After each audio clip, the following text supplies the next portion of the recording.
At night, Europe looks peaceful from above. Highways glow, ports breathe, cities sleep. But beneath that calm surface, a quiet war is already underway. Who is fighting it, and why does almost no one see it? This story is about cocaine, not just the drug, but the system behind it. The routes, the money, and the pressure it puts on countries that never expected to become battlegrounds. For decades, Europe saw cocaine as someone else's problem, a Latin American issue, a distant crime. That assumption no longer holds. Today, Europe is one of the fastest-growing cocaine markets in the world, according to multiple law enforcement agencies. Source: Europol 2023. And where demand grows, conflict follows.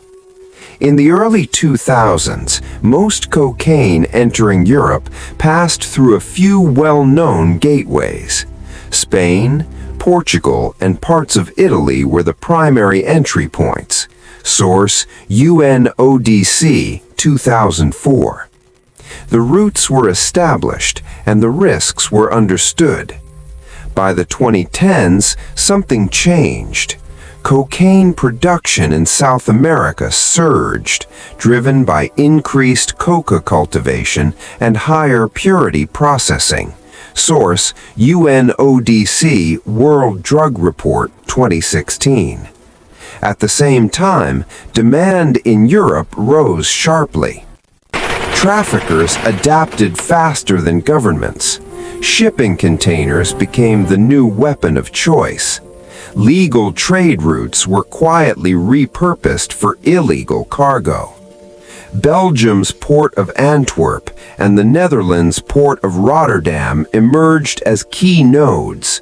They were efficient, massive, and difficult to police at scale. Source: Europol 2019. What made them strong economically also made them vulnerable.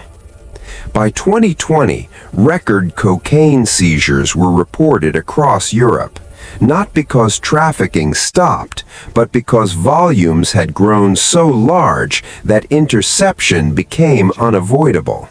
Source: European Monitoring Center for Drugs and Drug Addiction, 2021.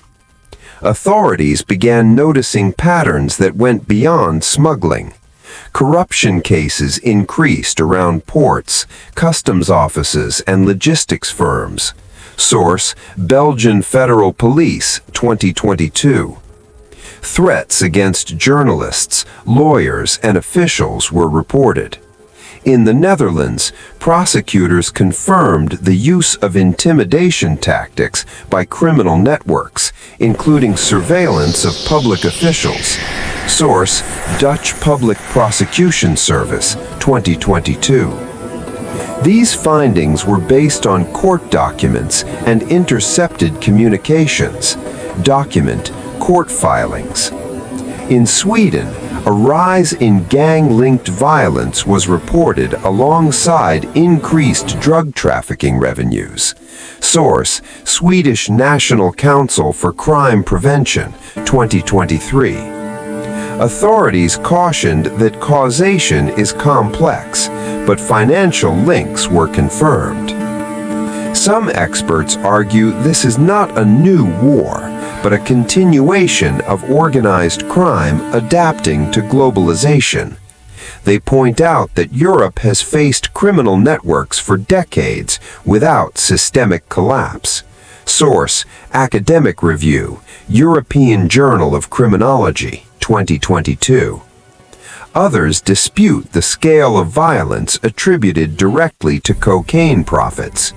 They warn against oversimplifying social issues like inequality, migration pressure, and urban marginalization.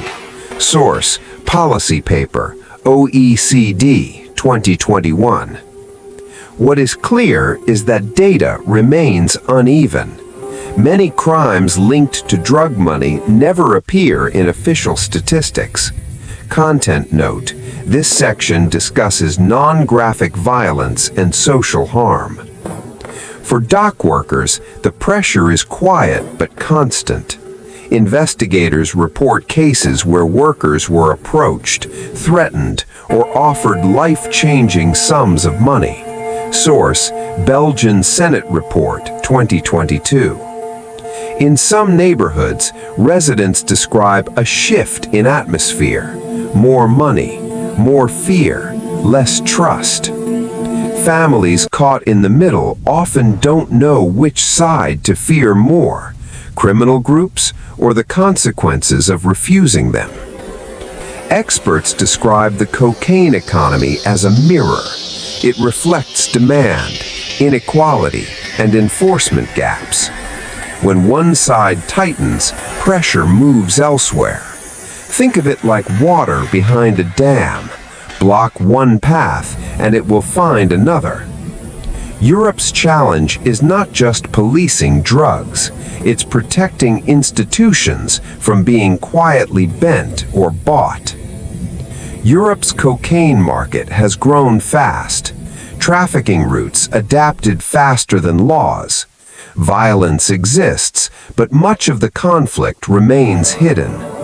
What happens next depends on choices being made right now. In the near term, authorities expect seizures to remain high. This suggests continued trafficking rather than decline. Confidence level: high. Source: Europol Forecast, 2024. Some countries are investing heavily in port security and financial crime tracking. Early results show promise, but displacement is likely. Confidence level: medium.